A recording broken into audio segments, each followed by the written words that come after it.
Oke, untuk strategi yang saya lakukan, yang pertama saya ingin mengambil beberapa video ya dari sumber di YouTube ya yang sesuai dengan karakteristik peserta didik yang ada di sekolah saya. Kemudian saya bisa juga membuat video yang sesuai dengan materi di mana supaya yang saya lakukan ini, pembuatan video ini bisa fokus sepenuhnya untuk materi yang akan dipelajari. Sudah itu Pak?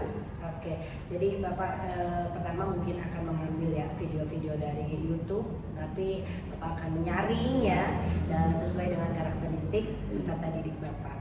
Nah setelah itu Bapak juga akan membuat video sendiri ya yang disesuaikan dengan materi apa yang akan Bapak capai, yang akan Bapak sampaikan. Oke nih Pak, kira-kira kapan nih akan dilaksanakan? Ya, untuk waktunya sih sesegera mungkin ya, karena ini kan berkaitan dengan proses pembelajaran. Kalau dilama-lama nanti anak ini akan terbengkalai. Oke.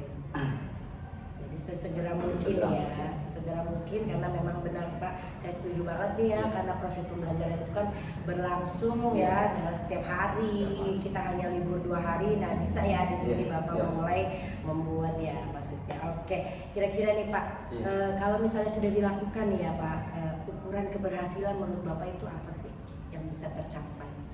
Ukuran keberhasilannya anak itu bisa antusias ya, antusias bukan hanya praktiknya saja, tetapi teorinya pun anak-anak bisa lebih memahami gitu. Karena nantinya anak-anak ini kan akan dihadapi dengan ulangan maupun penilaian tengah semester dan akhir semester. Nah, ini yang menjadi tolak ukur keberhasilan supaya anak-anak bisa menjawab soal-soal nanti yang ada gitu, soal-soal yang nanti disampaikan.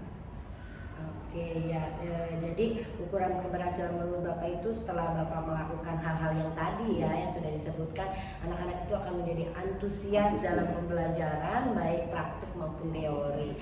Nah berhubungan dengan tujuan tadi ya Pak, supaya anak itu bisa menghadapi tadi ya penilaian harian, penilaian tengah semester, bahkan pas ya. Oke.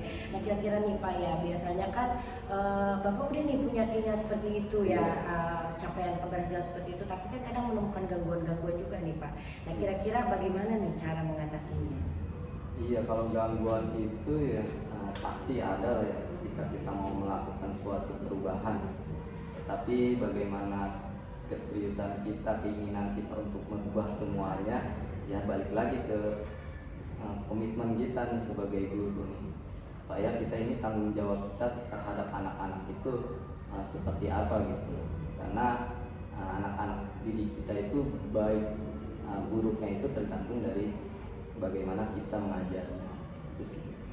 Ya, tadi saya tangkap sedikit ya Pak berkenaan dengan keseriusan dalam diri sendiri ya, motivasi